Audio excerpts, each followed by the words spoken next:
Zechariah the prophet. The second of the post-exile prophets, again a man of mysterious origins. We don't really know where he came from. Now, in the book of Zechariah, it does say that he is the son of Berechiah, who was the son of Iddo.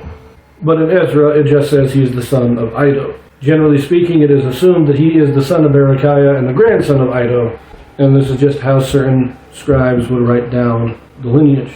He also prophesied around the same time as Haggai, around the 520, according to most scholars. Other than that, we again don't know much about him. That's about the extent of our knowledge. Now, it says he is the son of Iddo, or the grandson of Iddo. Who is Iddo?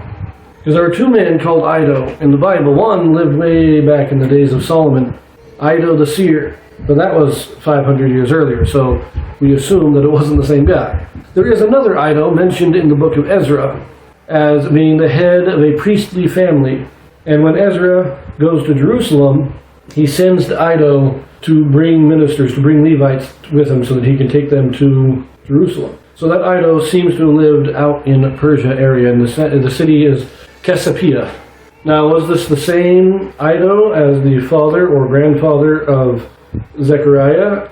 I have my doubts, because Zechariah prophesies around 520. He prophesies in the days of Darius, and Ezra comes in the days of Artaxerxes, 2 kings later.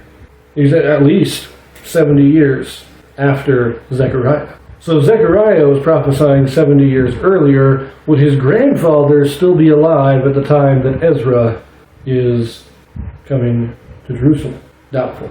So while some people believe it is the same Iddo, I don't think it is true. However, again, we don't know anything about this guy. Great book, but we don't really know anything about it. He has a much longer book. He seems to have prophesied for much more time, which also indicates that he was younger than Haggai. Haggai came he was probably an older man who had lived during the time of the first temple and prophesied during the first return. Zechariah probably did not live at the time of the first temple. He's much younger, and so he prophesies for a longer period of time, which is why his book is significantly longer.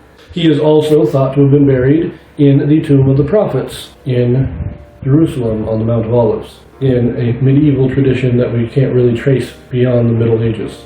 Other than this, we know nothing about it. So here we go. We are now going to read Zechariah.